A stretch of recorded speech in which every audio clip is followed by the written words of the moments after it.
La obra de Yoko Taro no es especialmente extensa, pero ha dejado una marca en la manera de entender los videojuegos. Leemos a menudo sobre sus excentricidades o sobre la mitología que acompaña a su obra, pero considero que se ha hablado poco o mal de la particular forma en la que Taro escribe sus historias. La respuesta rápida es: Yoko Taro escribe sus historias al revés, empezando por la conclusión y desarrollando todo lo que la precede. Eso las hace más confusas al principio si no se conoce a dónde se quiere llegar, pero muy significativas para aquellos dispuestos a quedarse hasta el final. Esto empezó como una reseña sobre la nueva versión de Nier Replicant, pero era imposible hablar de esta sin hablar antes del Nier original, y cuanto más profundizaba, más convencido estaba de que todos los trabajos de Yoko Taro eran una misma obra. De ahí que, aunque voy a centrarme en un apartado específico para la nueva versión de Replicant, para llegar hasta allí necesito hablar de todo lo que ha ocurrido antes. Es decir, para alcanzar la conclusión, primero vamos a hacer un largo recorrido que requiere tu paciencia. Así que la primera pregunta que te estoy haciendo es: ¿por qué este vídeo? ¿Por qué dedicarle tiempo y esfuerzo a analizar un juego con más de 10 años? Un juego que ya tiene una multitud de reseñas, videoensayos y análisis. Mi respuesta inmediata es porque me gusta, pero hay algo más. Es el mismo motivo por el que has decidido ver este vídeo y la misma pregunta que me intriga. ¿Por qué volver la vista atrás sobre un juego o este juego en particular? ¿Por qué escuchar la voz de otros si ya tengo mi propia opinión formada? Así que esta es mi promesa. Al final de este vídeo voy a tener una respuesta para ti, pero antes tenemos mucho de qué hablar.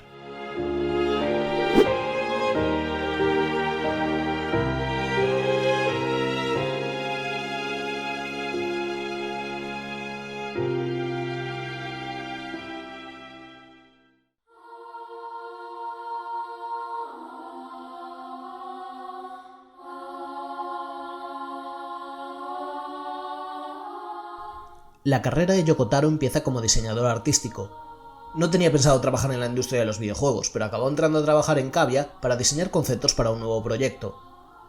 Este proyecto era un simulador de vuelo con dragones que iba a dirigir Takuya Iwasaki, director de Ace Combat 3 y Resident Evil Dead Aim. En principio, Taro iba a ocuparse del diseño artístico, pero Iwasaki, cargado con exceso de trabajo, dejó el proyecto en manos de Taro junto a Sawata Natori. La premisa era importar las ideas de simulación de vuelo de Ace Combat a un mundo de corte fantástico, siguiendo la estela de juegos como Magic Carpet o, de un modo más directo, Panzer Dragoon. Taro y Natori empezaron a escribir una historia de fantasía oscura. Preocupado porque el tono del proyecto no fuera a ser muy comercial, el productor de Enix, Yosuke Saito, viajó a Los Ángeles durante una conferencia del E3 para hablar con los superiores de Sony que, al parecer, aprobaron el proyecto sin tan siquiera escuchar sobre ello. Durante el desarrollo, otro productor de Enix, Takamasa Shiba, responsable de Valkyrie Profile, les pidió que tomaran nota de Dynasty Warriors 2 para incluir combate al estilo Musou. Saito defendió el proyecto durante el difícil desarrollo. La mitad de la trama tuvo que ser cortada, así como otras mecánicas que incluían, por ejemplo, un botón de salto. Yoko Taro acabó con tantos problemas de estrés que juró que no volvería a trabajar en un juego de Drakengard nunca más.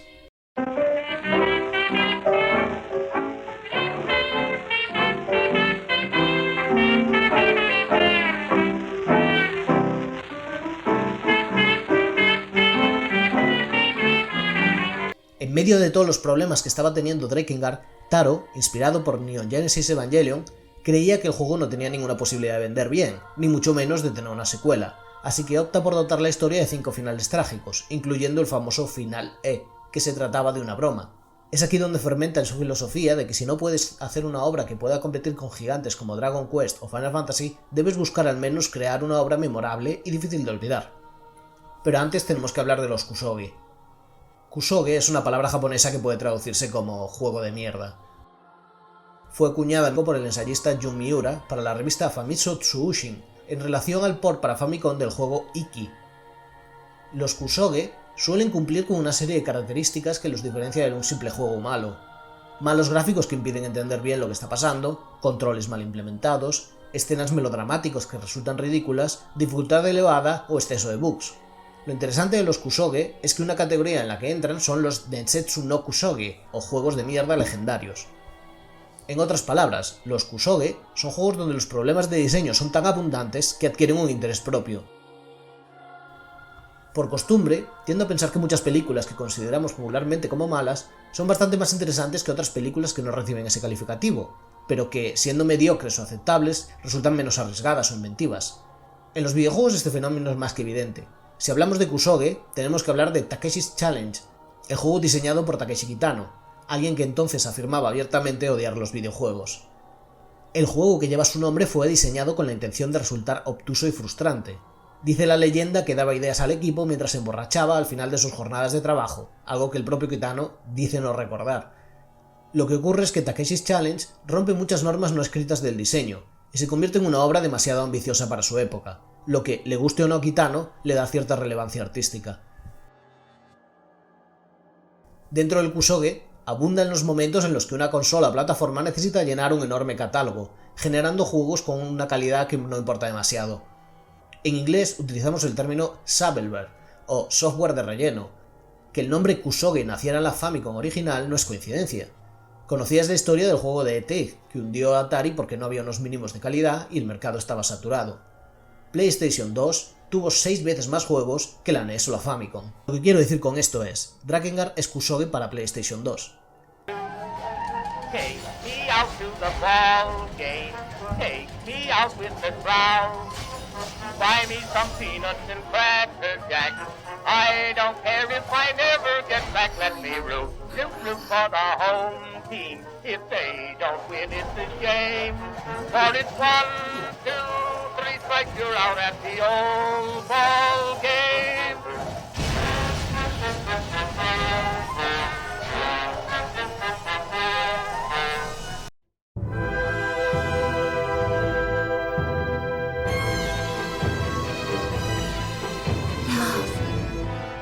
Crimson blood, poison, eternity, revenge, sacrifice, mother, ritual, scarlet, prayers, heresy, hell, solitude, sky, madness, God of war, adore us. Yoko Taro no se ha escondido y ha definido siempre sus juegos como Kusoge. Hay un elemento de autosabotaje en su obra, que como consecuencia de ello sus ideas van más allá de lo que otros contemporáneos se atreven. Porque, si al fin y al cabo sabes que estás haciendo basura, la presión es menos y puedes trabajar con más libertad, sin preocuparte de qué van a pensar los demás.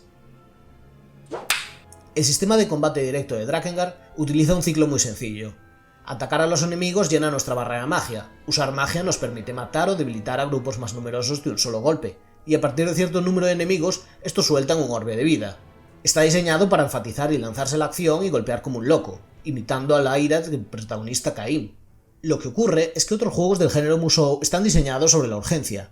En medio de un campo de batalla, tus enemigos se encuentran ejecutando sus planes y es necesario que intervengas antes de que sea demasiado tarde. Drakengard tiene un contador de tiempo que, con la excepción de un mapa sin enemigos, es muy generoso con el jugador. Pero los enemigos habitualmente no se encuentran en plena batalla contra otras tropas o en medio de un asalto. No ejecutan planes. Al contrario, se quedan quietos en medio de la batalla esperando estar en el rango de visión de Cain. Los mayores problemas se derivan de la cámara. Por ejemplo, al correr hacia un grupo de enemigos, tomamos velocidad y golpear el botón de acción implica dar una embestida contra ellos, muy efectiva. Pero dado que no hay un sistema de fijar objetivo, es muy fácil que el personaje acabe dando golpes al aire, dejando a sus enemigos a su espalda y siendo atacado por detrás. Hoy damos por hecho los sistemas de fijado de objetivo en los enemigos en juegos 3D de acción en tercera persona, principalmente gracias al The Legend of Zelda o Ocarina of Time, pero Drakengard proviene de un tiempo anterior a que fuese una práctica tan extendida. Otro problema es la necesidad de estar constantemente usando el mapa para encontrar los objetivos, a pesar de que el juego incluye flechas direccionales para guiarnos hasta ellos, porque hace uso de una niebla de guerra que otorga una muy corta profundidad de campo. Esta técnica es algo que puede resultar efectivo en un juego como Silent Hill, donde la niebla disfraza las limitaciones técnicas para aportar cierta atmósfera de terror. Sin embargo, en Drakengard, lejos de aportar nada, nos mantiene constantemente confusos en el campo de batalla. Es obvio que Drakengard como historia de fantasía oscura no puede evadir el legado de Berserk. Aquí tenemos un protagonista muy enfadado, con una espada muy grande y una maldición en forma de tatuaje que, metido en un triángulo amoroso, acaba enfrentándose a dioses monstruosos y crueles que convierten su mundo en el mismo infierno. Sin embargo, tampoco puedo obviar todos los elementos que hacen de Drakengard una historia idéntica a las múltiples novelas que el escritor Michael Moorcock realizó bajo una estructura conocida como el Campeón Eterno. En las historias de Moorcock abundan los héroes con discapacidad, que se encuentran en relaciones incestuosas y triángulos amorosos, blanden armas malditas y se enfrentan a manifestaciones divinas que representan la llegada del caos a un mundo de orden, y además terminan por abrir puertas a otras dimensiones, donde se cruzan con nuevas variaciones de ellos mismos, otros campeones eternos pertenecientes a otras de sus novelas, un multiverso. No estoy diciendo que Yoko Taro haya leído a Moorcock, pero las coincidencias son como mínimo destacables. ¿Y de qué va Drakengard? Pues es la historia de Caín, soldado de la Unión que perdió a sus padres a manos de un dragón y ahora lucha contra el Imperio. Estos rivales buscan hacerse con Furiae, la hermana de Caín y sacerdotisa teocrática. Matándola, el Imperio podrá abrir los llamados sellos que, al parecer, traen el fin del mundo. Furiae, antes de convertirse en diosa y sello viviente, estaba prometida al bardo Enuart.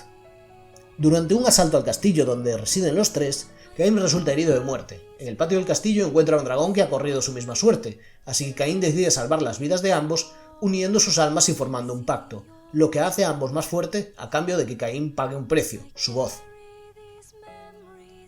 Ahora Caín puede usar el dragón para atacar al Imperio mientras éste rompe los sellos, preparando el apocalipsis para este mundo. Enuart es capturado y en apariencia recibe un lavado de cerebro que le lleva a secuestrar a Furiae. Durante su rescate, Caín puede encontrarse con otros tres personajes que también han hecho pactos con criaturas mágicas. Leonard, que ha entregado su vista a un hada, Ariok, que ha entregado su matriz a un grupo de elementales, Sir, un niño que ha sacrificado la posibilidad de crecer a un golem, y Verdelet, que ha sacrificado su pelo a un dragón petrificado. Bien hecho, Verdelet. Un aliado puede ser invocado en cada mapa para sustituir a Caín en los momentos bajos del combate, y cada uno de estos personajes tiene su propio arco argumental con misiones específicas que pueden completarse en cualquier orden. De hecho, lo habitual es acabarse el juego por primera vez sin siquiera haberse encontrado con Sir, cuya trama es esencial para entender las motivaciones del Imperio. Es tan confuso como suena. Y si te estás preguntando qué historia hay detrás de cada uno de estos aliados, es importante saber que la versión occidental del juego llegó censurada. Las implicaciones de que ninguno de estos personajes son realmente una buena persona. Son monstruos, como Caín, como todo el mundo en este juego.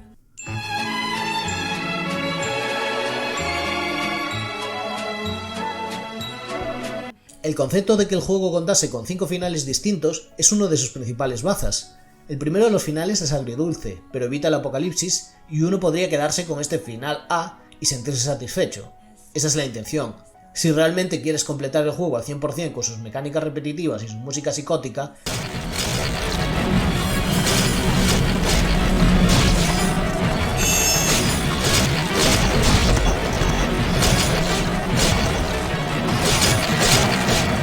necesitas conseguir todas las armas y matar a miles de enemigos, lo que te sitúa como alguien perseverante, quizás testarudo, pero sobre todo como alguien predispuesto a la violencia, igual que Caín. Así que conseguir cada nuevo final parece el objetivo, pero es una trampa. Cada nuevo final es más terrible que el anterior. Terrible para sus protagonistas, claro, pero tan retorcidos y extremos que te mantienen intrigado de hasta dónde podrían llegar. Detrás de todas las maquinaciones del Imperio está Mana, hermana perdida de Sir. Mana lleva consigo el trauma de una madre que no la quería, así que es secuestrada por una secta llamada la Orden de los Vigilantes que lo poseen y la hacen actuar en su nombre. Matando a Furiae y rompiendo los sellos, los vigilantes pueden escapar de su dimensión infernal y hacerse con el mundo.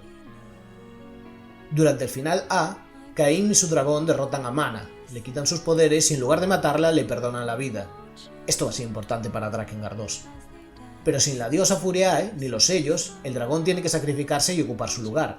Caín, cuyos únicos sentimientos hasta ahora han sido la ira y los celos, llora por primera vez cuando el dragón le confiesa su nombre, Angelus. Y si estás pensando en que Caín y Angelus actúan como una pareja, sí, Yoko Taro ha confirmado que es un romance entre especies. En el final B, Enuart, incapaz de soportar la muerte de su exprometida, lleva el cuerpo de Furiae ante algo llamado semillas de resurrección. Furiae vuelve a la vida, pero convertida en una monstruosidad, y mata a Enuart. Caín y Angelus tienen que derrotarla solo para descubrir que el mundo ahora está invadido por más demonios con el cuerpo de Furiae.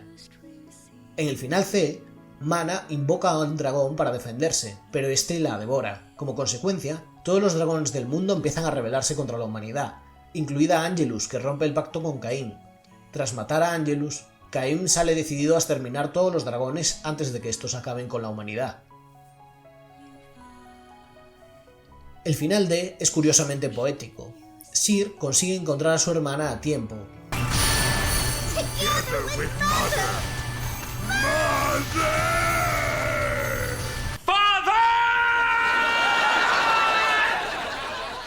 Para detener el ritual, Cir ordena a su golem que mate a Mana, lo que ocasiona que los vigilantes decidan tomar cartas en el asunto y se presenten en este universo.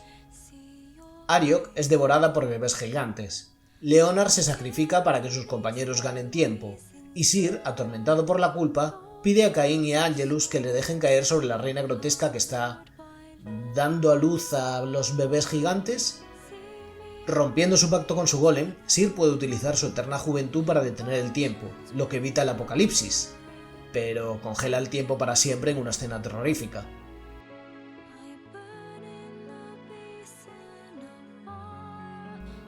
El final el final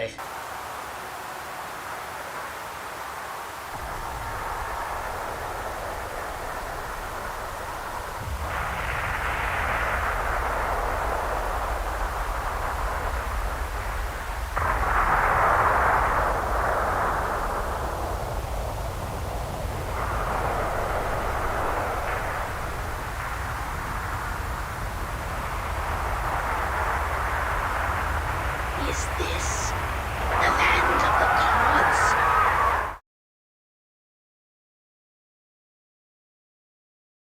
Iba a ser un final de broma. La idea es que los personajes se enfrentaban a la idol Ayumi Hamasaki sobre el cielo de Tokio, pero en lugar de dispararle tenían que seguir un juego de ritmo. Esto se descartó y se optó por sustituir a la idol por la reina grotesca, pero el juego de ritmo, endiablado como poco, se mantiene.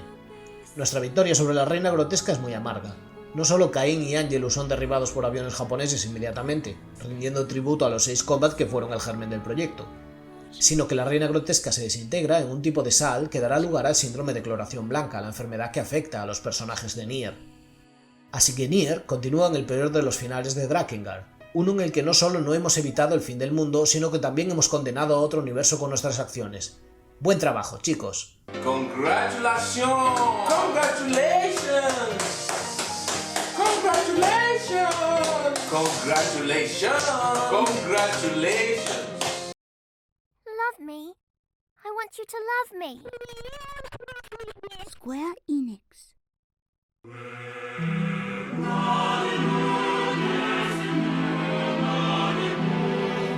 Drakengard 2 es... bueno, Drakengard 2.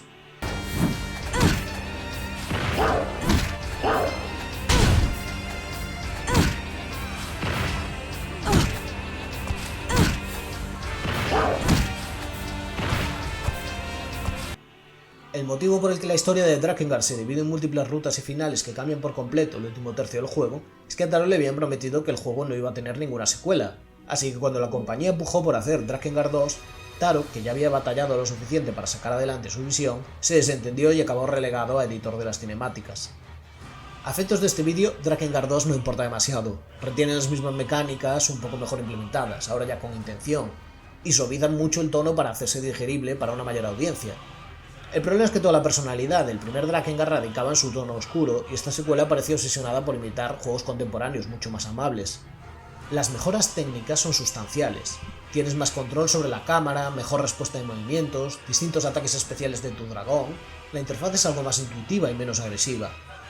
También cuentas con varios aliados en el terreno que luchan contigo, aunque no reciben daño amigo. Pero hacen los escenarios un tanto confuso cuando varios de los soldados de tu bando están rodeando a un monstruo, dándole una paliza, mientras tú luchas solo contra una legión entera. En general, estorban un poco. La historia de Drakengard 2 parte del final A del juego original, el único más o menos optimista.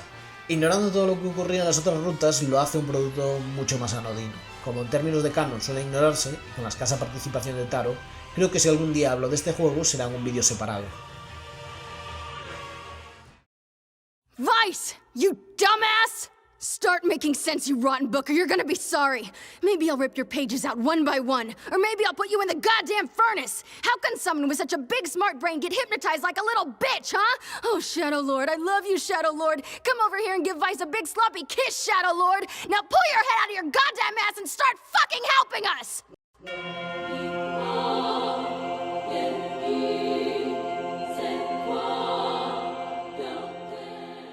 Nier empezó a desarrollarse como Drakengard 3. La visión original era una historia que tomaría los modelos de fantasía oscura medieval europea y los combinaría abiertamente con personajes de cuentos populares. Algo sobrevivió de esta idea, y lo veremos más adelante. pero el resultado final es un spin-off de la saga que vino impuesto por nuevas tendencias. Con la llegada de la 7ª generación de consolas, la popularidad que los JRPG habían ganado tras el arrollador éxito de Final Fantasy VII se fue diluyendo. Las nuevas tecnologías apostaban por mayor fidelidad gráfica y mundos más sistémicos e interactivos, cuyo coste de producción empezaba a ser una enorme carga para la industria japonesa, tratando de competir con las nuevas compañías occidentales. Will the circle be unbroken by and by? By and by. They suck. I'm sorry. Like, you guys need to get with the times and. I don't like Japanese games either. In the Joyless. sky. Yeah, let's just leave it a joyless husk. Japanese games are a joyless husk. Sky. Los JRPG por turnos estaban en su momento más oscuro. Todo el enfoque estaba ahora en la acción rápida y llena de efectos de juegos como el primer God of War, y esa era la dirección en la que Square Enix quería empujar Nier. Por si fuera poco, el más reciente éxito de la compañía había sido Kingdom Hearts, de nuevo con grandes ataques vistosos y combos. Taro tomó buena nota de ambos, en especial de la saga de Nomura con Disney, con las que comparte tantos paralelismos que podríamos hacer un vídeo entero sobre ello. Sí, lo que habéis oído, los responsables de que Nier existan son David Jaffe y Tetsuya Nomura, disculpaos ahora mismo. Pero Taro tenía otro objeto de admiración, los juegos de Fumito Ueda. Los define en sus propias palabras como magníficos, literarios y poéticos. Juegos que presentaban una honestidad artística y una cierta vulnerabilidad emocional que conectaba con los jugadores. Taro quería que Nier fuese algo parecido, y en ello puso todo su empeño. Es obvio que Nier tiene muchas influencias estéticas de las obras que hemos nombrado. La sangre que recoge el protagonista cuando mata enemigos, como los orbes rojos que recoge Kratos, las sombras como los sin corazón de Kingdom Hearts o los enemigos de Ico, o el diseño artístico y arquitectónico de Fumito Ueda. También la manera en la que los mapas se interconectan, como en los prados de Hyrule en The Legend of Zelda Ocarina of Time. Nier se publicó en dos versiones: Replicant, donde el protagonista era un joven que cuidaba de su hermana pequeña enferma en un mundo posapocalíptico, y Stalt, donde el protagonista era un padre fornido y cachas sacado de una película de fantasía de los 80 o de los responsables de Gears of War. El motivo de esta división fue, al parecer, por el convencimiento de las empresas involucradas de que una versión con un protagonista joven no vendería igual de bien. Pasemos por alto esto y centrémonos en la trama principal. El protagonista cuida de Yona, su hermana o hija enferma, en un futuro lejano donde la humanidad ha vuelto a una cultura preindustrial. Habitan en una pequeña aldea gestionada por dos hermanas gemelas, Débola y Popola. En el exterior, criaturas conocidas como sombras asustan e incluso atacan a los pocos humanos que quedan en el mundo. Nadie sabe de dónde han salido o lo que quieren. Un día, Yona se escapa de casa para buscar una supuesta flor legendaria que podría curar su enfermedad, y el protagonista va a buscarla a un santuario prohibido.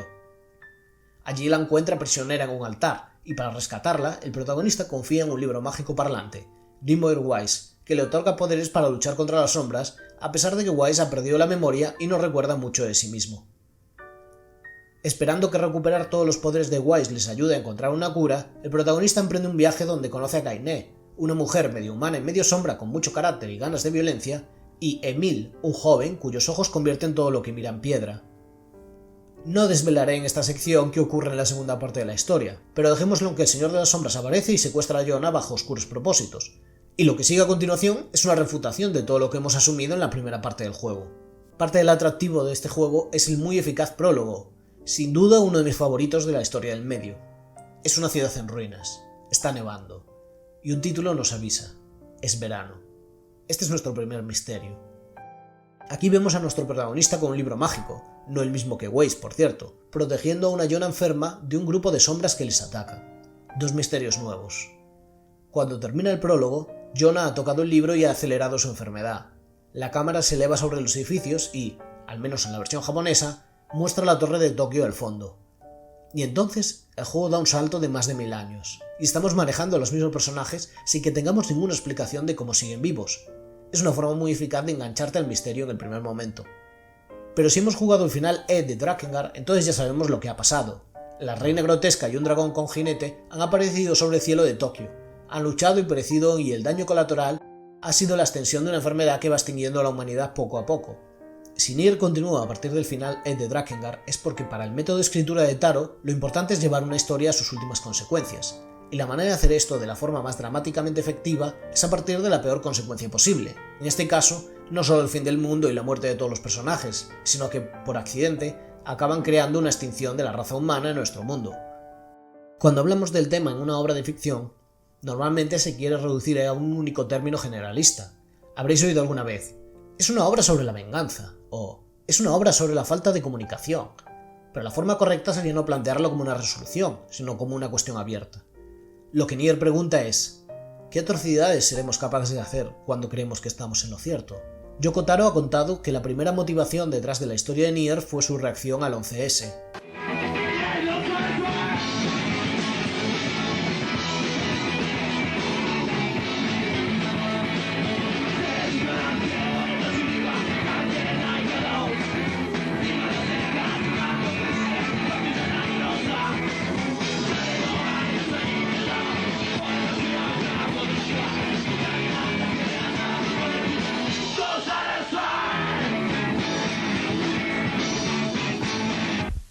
Con Drakengard se había preguntado si un personaje que, dentro de la ficción de un videojuego, mataba a cientos de enemigos, no sería un completo psicópata. Pero los años posteriores le habían enseñado que lo único que necesita una persona para matar a cientos de inocentes es creer que lo está haciendo por el motivo correcto. Nier parte de esta idea de hacer comprender al jugador que tu enemigo también puede tener los mismos motivos que tú para hacer lo que hace. Otra influencia menos explícita es Blade Runner, en la idea de ver reflejada nuestra humanidad en aquellos que carecen, por definición, de ella. Este tema sería explorado con mayor profundidad y de forma más directa en la secuela, Nier Automata. Pero antes de continuar con el siguiente juego, no puedo pasar sin hablar de...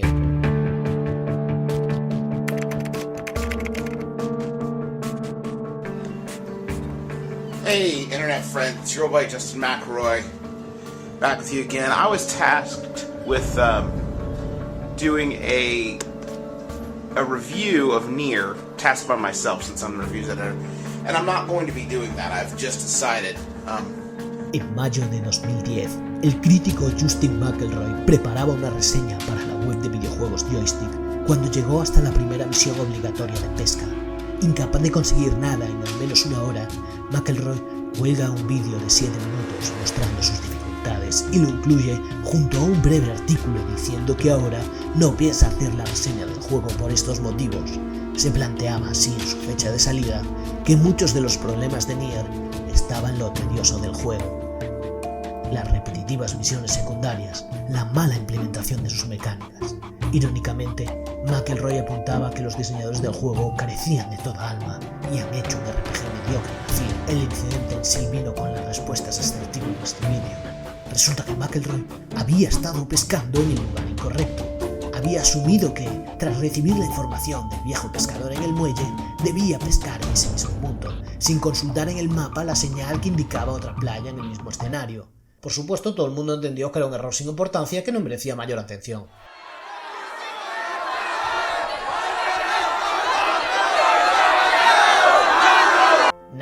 Por supuesto, causó un gran revuelo y un enorme escándalo.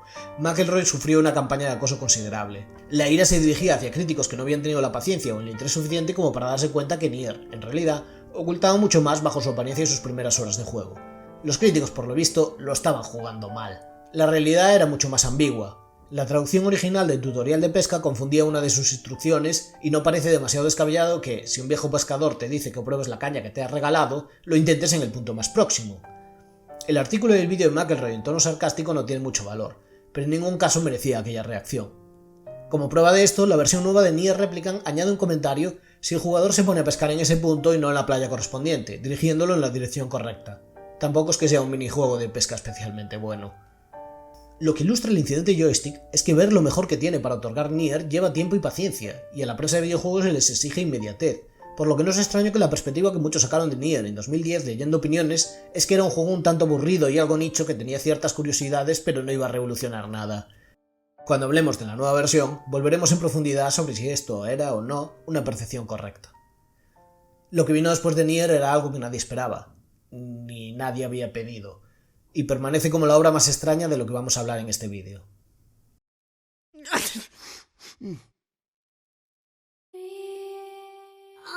Zero. What now? Can I go find a bush? I need to pee.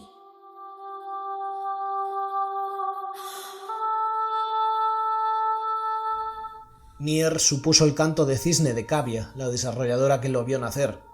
Absorbida por AQ Interactive, la compañía echó un vistazo al catálogo de propiedades intelectuales y realizó una encuesta de pruebas sobre qué podría interesar a potenciales jugadores. Los resultados fueron que querían Drakengard 3, con el mismo tono oscuro que Nier. Así que Yoko Taro estaba otra vez a bordo. Su propuesta original se llamaba Drakengard 4. Transcurría en la actualidad y la protagonista era una colegiala con un amigo dragón que partía en busca de Drakengard 3, tratando de explicar su ausencia. No creo que Taro conociese la historia de Leisure Suite Larry 5, la saga de comedia erótica desarrollada por Sierra que se saltó su cuarta entrega por motivos por los que nadie se pone de acuerdo, pero que a todas luces parece simplemente un chiste privado. Asumo que Taro ya consideraba Nier como su Drakengard 3, estableciendo así una clara continuidad en un universo compartido, pero el resultado final es una precuela casi un siglo antes de los hechos del primer Drakengard, con nimias conexiones a la trama original. La producción comenzó con nada menos que Apex Games, que venía de haber tenido un inesperado éxito con uno de los kusoges modernos más reverenciados.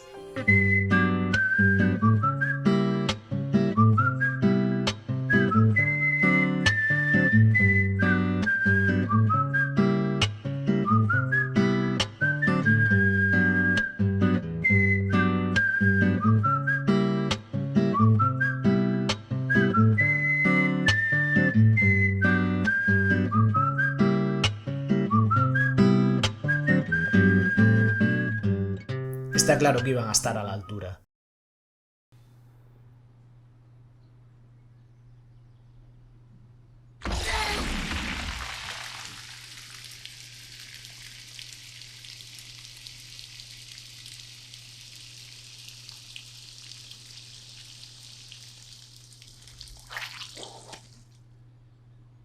Antes de su lanzamiento, Taro había anunciado que nadie se esperase algo parecido a Nier, ni tampoco a los dos Drakengard anteriores. Drakengard 3 era su propia especie, y tenía razón. En lugar de un musou con elementos de simulación de vuelo, a un juego de rol de acción con mundo abierto, Drakengard 3 es un hack and slash por pasillos.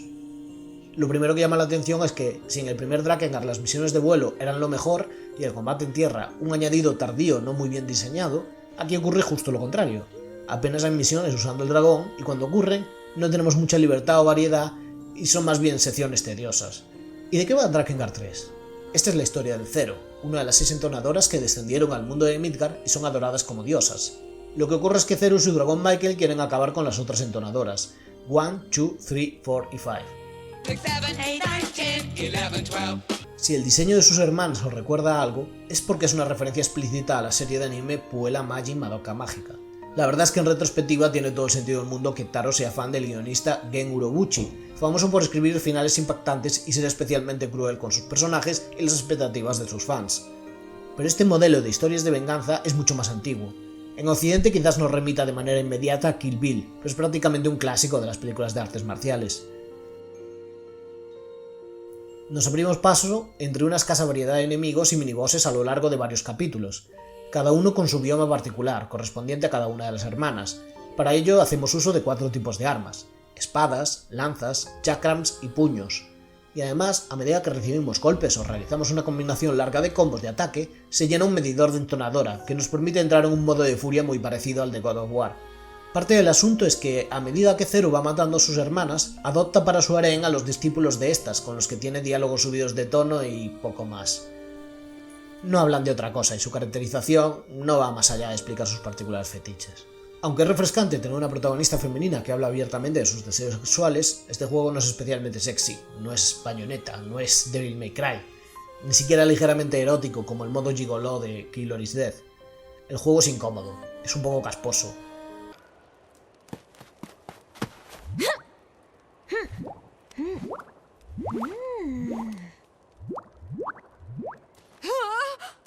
Cringe. There's no other word for it. This makes me cringe. It's embarrassing.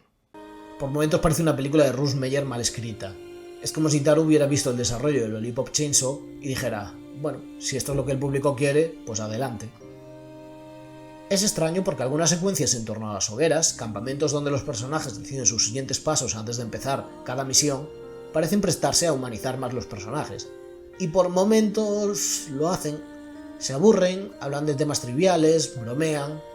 Es solo que estos personajes son bastante viles y despreciables, como los de Drakengard, pero allí éramos observadores distantes de su miseria, y aquí, con las rupturas de la cuarta pared, el estilo más colorista y anime de los diseños, el tono gamberro, parece que está buscando una complicidad con nosotros, generando más bien el efecto contrario, de distanciamiento y un poco de repulsa. En medio de este elenco simplemente destaca Mikhail, reencarnación del dragón Michael que acompañaba a Zero en el prólogo.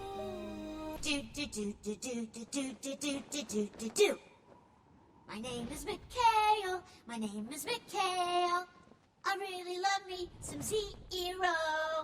I'm not a stinky dragon, nor am I a dirty dragon. Hop on my back and let's go for a ride. Yay! Mikhail es un dragón bebé, y además pacifista. Mata a cientos de personas para complacer a Zero, pero siempre muestra su desagrado. No es casualidad que, salvo en el último de los finales, Mikhail muere o enferma, mostrando cierta pérdida de la esperanza. Simplemente dejo caer este dato porque volveremos a él más adelante, lo prometo. Al menos los ladridos de órdenes de los NPCs enemigos durante las batallas sí consiguen esa sensación de humanidad. Así que no estamos matando a guerreros con el cerebro lavado como en Drakengard, ni sombras que hablan un lenguaje extraño como en Nier, sino a caballeros que están defendiendo a sus diosas. Sí, sus diosas son en realidad parásitos que los tienen hechizados, pero las respuestas que dan estas tropas armadas mientras nos abrimos paso, entre ellos como mantequilla, muestran devoción, miedo, duda, valentía. En general te hacen pensar que todos esos NPCs idénticos son también personas, y es el aspecto más puramente Yoko Taro del juego. A estas alturas ya os estaréis preguntando, ¿dónde está el giro? No puede ser simplemente una historia de venganzas, ¿verdad? Pues hay algo más, pero tiene que ver con varias rupturas de la cuarta pared a lo largo del juego. Por algún motivo, los hechos de esta historia están siendo vigilados por una observadora llamada Accord, que parece consciente de distintas líneas temporales.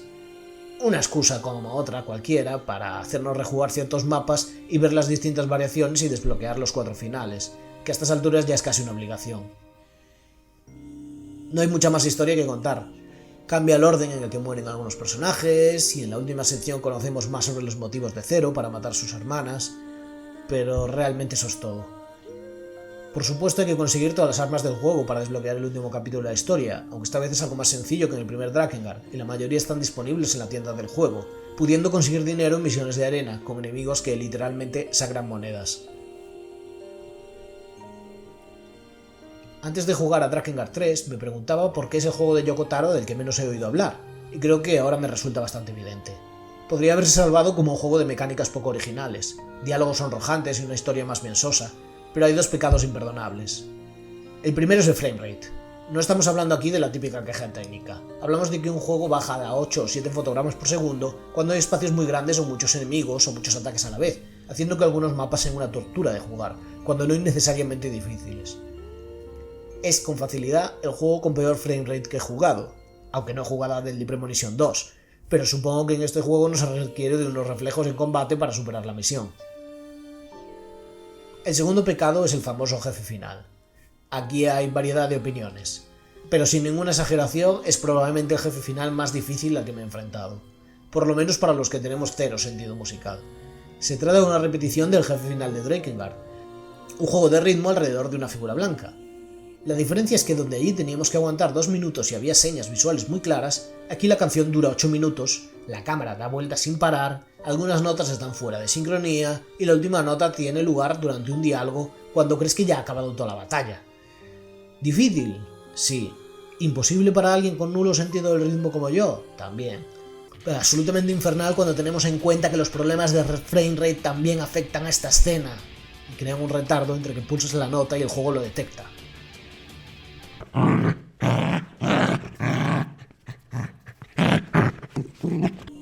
La escena final después de todo este sufrimiento no compensa el esfuerzo, ya que los elementos más emocionales de la historia ya habían sido cerrados antes de la batalla final. Por si fuera poco, el resto del contenido que da algo más de profundidad, tampoco mucho, a los personajes de Zero y sus hermanas, se encuentran en DLCs, al mismo precio que el juego completo, y en material adicional como una serie de manga que, a diferencia de otros trabajos de Taro, no me ha generado ningún interés. En un vídeo promocional titulado Filosofías de la Violencia, Taro habla abiertamente de cómo Drakengard 3 era una continuación a las preguntas que se había hecho en sus anteriores juegos. Si Drakengard decía que matar a cientos de personas, aunque sea en un videojuego, es algo que solo podría hacer una persona enferma, Nier cuestionaba esa premisa para decir que lo único que necesitas para matar es creer que estás en lo cierto. ¿Qué se pregunta Drakengard 3? Parece que opta por situarnos en el hipotético caso donde matar es lo correcto. Aquí es para detener el fin del mundo o algo peor, literalmente matando partes de ti mismo. El único acto honorable de violencia, parece indicar, es el sacrificio por los demás. Con esto, todas las charlas sobre sexo en el juego parecen proponer una contrapartida vitalista. Sin embargo, es difícil no interpretar que Taro se daba por rendido a que la industria, ya sea Square Enix o los jugadores, exigía un tipo de juego particular donde matar era el principal atractivo, y Drakengard 3 se convierte en su obra más genérica y cínica, casi una derrota artística.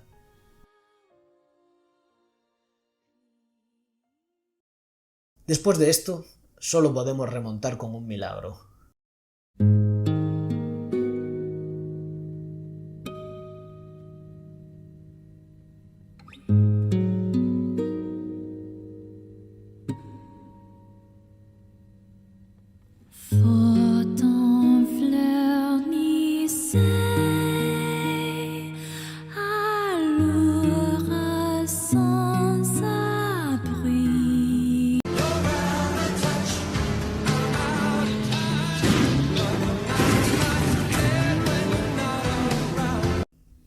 Nier Automata fue uno de los juegos más celebrados de su año, aunque las primeras críticas lo celebraban por su nivel de acción y combate y el ritmo al que se desentrañaba la historia.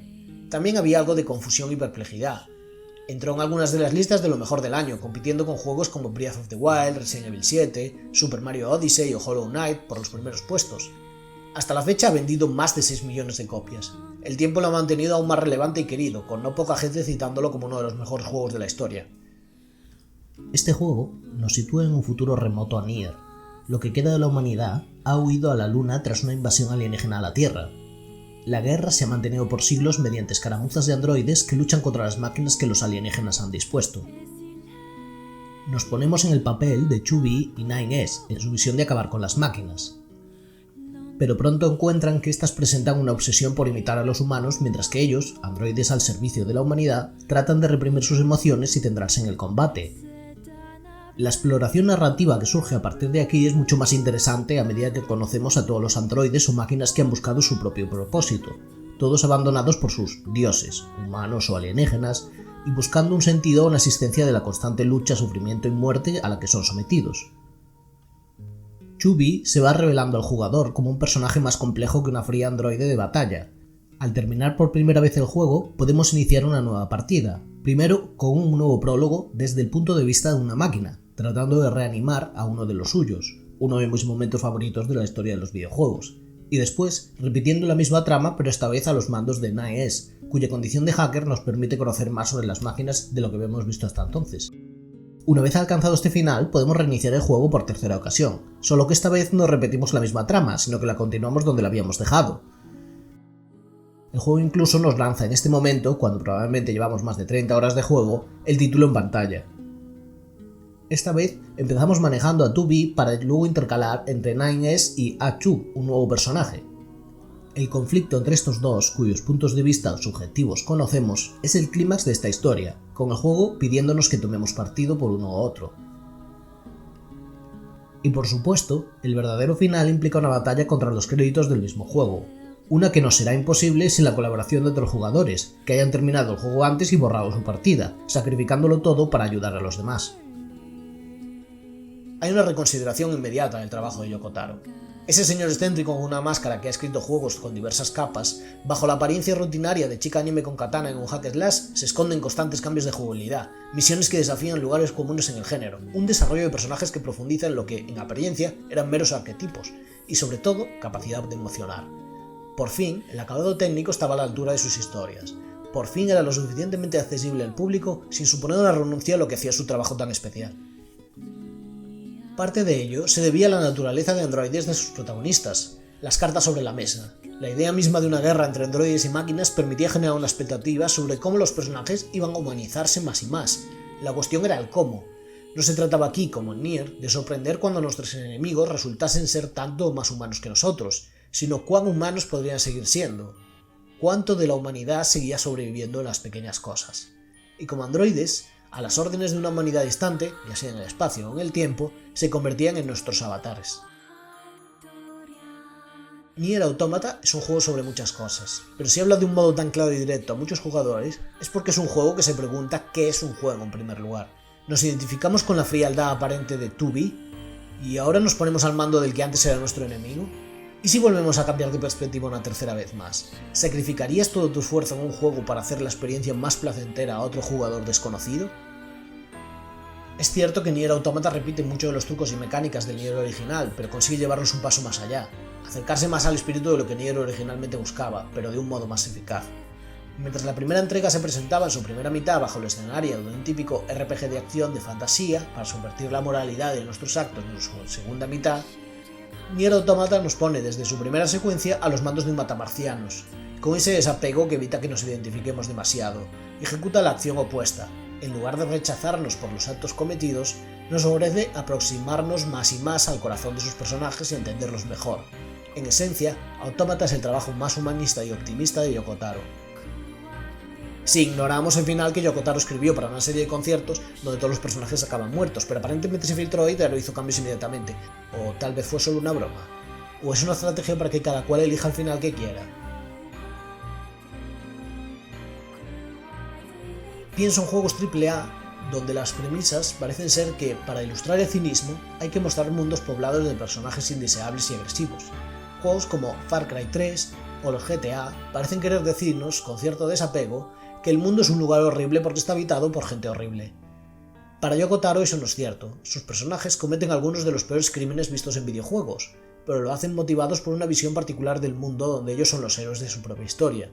Casi siempre causan dolor en otros porque carecen de las herramientas y oportunidades para interpretar los puntos de vista de sus enemigos. Los personajes de Taro pueden cometer genocidio y aún así los entendemos. Creen estar haciendo lo correcto, tienen algo en su vida que defender. No actúan desde ese sentimiento autodestructivo de dañar a otros porque nada les importa, sino, al contrario, actúan mal porque les importa demasiado no estar en lo correcto. Se equivocan, y eso los hace mucho más vulnerables y humanos. El mismo año Yoko Taro realizó un juego gacha llamado Sino Alice, que es un gacha para móviles. Es insoportable. No voy a decir nada más.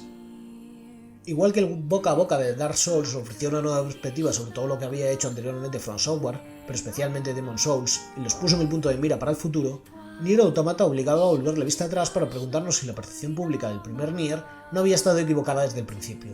La nueva versión de Nier Replicant ha salido para acercarse al mismo público que Automata y responder por fin a esa pregunta. La respuesta...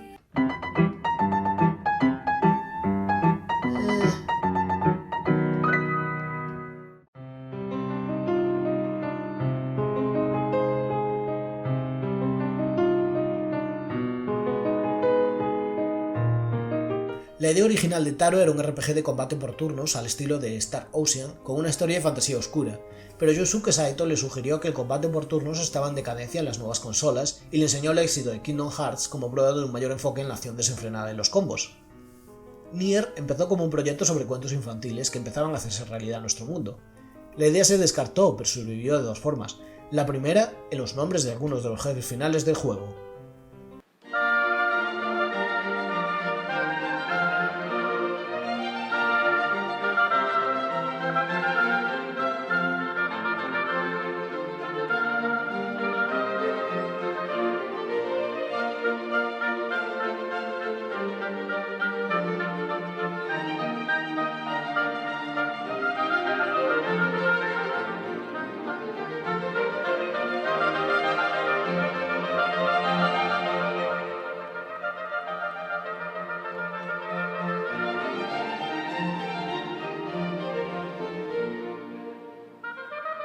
Y la segunda a través del gacha que Taro desarrolló en 2017, Sino Alice, más explícitamente sobre personajes de cuentos de hadas. El Nier original, o el Nier Gestalt, que fue el que llegó hasta aquí, pues fue un juego que no me enganchó en su momento cuando lo probé. Quizás por parte del misterio que Replicant impone aquí se diluye en especial con la figura paterna musculosa como sustituto del hermano mayor. Es difícil no ver que poner a los jugadores en el papel de padres protectores está sobreexplotado. Para 2010, una generación de diseñadores de videojuegos ya había crecido con su afición y se habían convertido en adultos con hijos. Así que para cuando se enfrentaron a la necesidad de crear situaciones donde tienes que proteger a alguien o tener empatía, La reacción fue hablarle a otros jugadores veteranos en el mismo lenguaje. Tú también eres padre. Aquí tienes una criatura. Cuida de ella y protégela, porque si no te ibas a preocupar de ella.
El problema no está en la relación de parentesco en sí, sino en cómo se articula.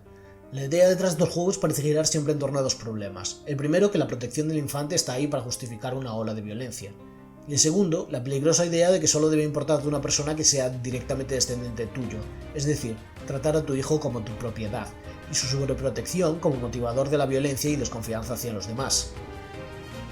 Poca empatía puede surgir de esta idea posesiva y paranoica, territorial y animalística, que nadie tiene que ver con esos supuestos sentimientos elevados a los que pretenden aspirar este tipo de historias.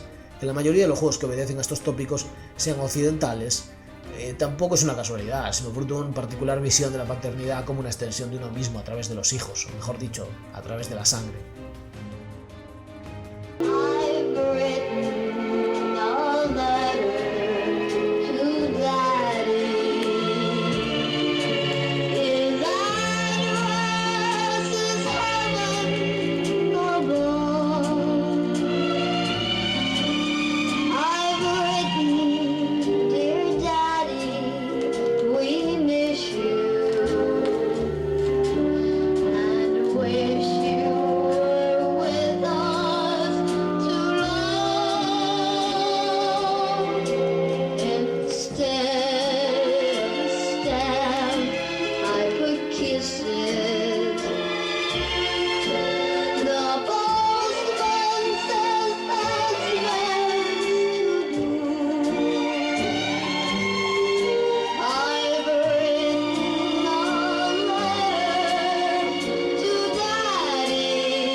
Entiendo que en su momento el Nier padre fuera considerado un protagonista anómalo. Como reflejan las críticas de entonces, la idea de protagonistas adolescentes de shonen parecía mucho más saturada que la propia de una figura adulta y compasiva, pero es inevitable ver que Nier padre es un añadido posterior y hay ciertas reacciones que, la verdad, no le pegan demasiado.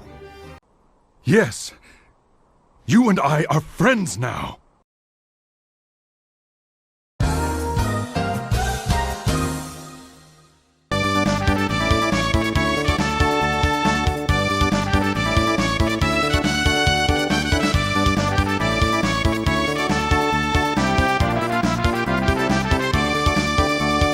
Ha llegado el momento de hablar de esta segunda parte de Nier, lo que tiene lugar una vez que el Señor de las Sombras secuestra a Yona. Tras un salto temporal de 5 años, que en réplica nos hace pasar de adolescente a adulto, Emile encuentra una manera de despetrificar a Kainé y volver a reunir al trío. Popola les encarga conseguir 5 fragmentos de una llave que abre el santuario prohibido, donde se oculta el Señor de las Sombras.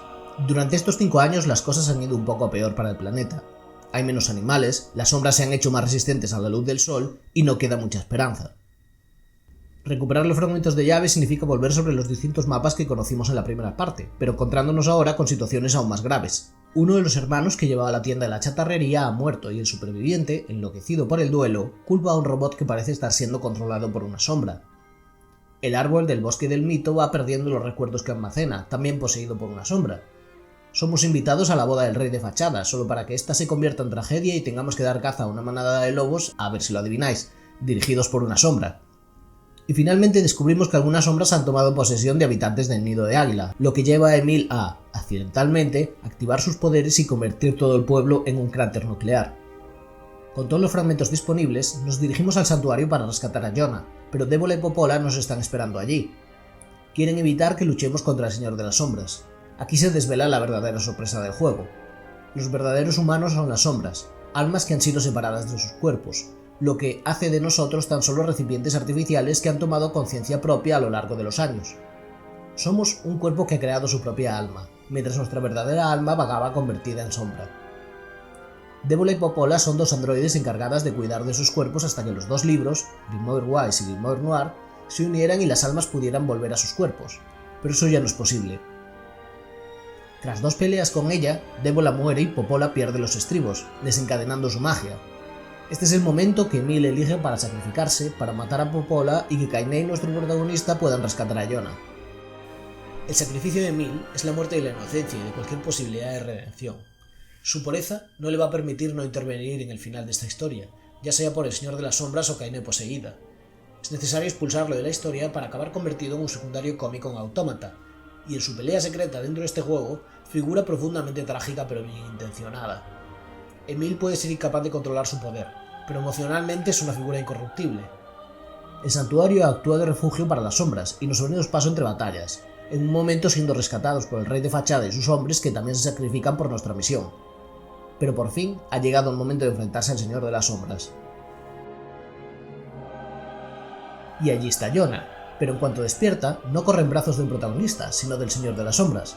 Esta Jonah y este Señor de las Sombras son, en realidad, los protagonistas del prólogo del juego, las almas que han estado perdidas durante un milenio esperando por sus cuerpos, solo para ver que estos tomaban conciencia propia y los desahuciaban espiritualmente. La Jonah Sombra, sabiendo que habita un cuerpo con otra conciencia, decide suicidarse exponiéndose a la luz del sol. Por nuestra parte, derrotamos al Señor de las Sombras que ya no le queda nada por lo que vivir. Por fin, estamos reunidos con nuestra hermana, aunque con ello hemos acabado por destruir las últimas almas humanas. ¿Final feliz? Por supuesto, no. A estas alturas ya deberíamos saber que vamos a ver distintos finales, y este solo es el primero. El menos malo solo por ser el más incompleto. Para conseguir el resto de finales tenemos que repetir esta segunda parte del juego varias veces. En estas repeticiones se hallan pequeñas variaciones, nada tan radical como en Nier Automata, pero muy significativas. Lo primero es que ahora, con el conocimiento de que hemos estado exterminando humanos durante todo el juego, podemos entender lo que dicen las sombras, lo que recontextualiza a los jefes finales a verdaderas tragedias. Esa sombra lobo, vengándose de aquellos que habían masacrado a su pueblo. Esa estatua en el altar, solo quería proteger a sus amigos. Ese robot controlado por una sombra. Hey there, have you heard about my robot friend? He's metal and small and doesn't judge me at all. He's a cyberwire bundle of joy, my robot friend. I like to dip and daddle with my robot friend. He's smart as can be and emotion free, and he's computed his...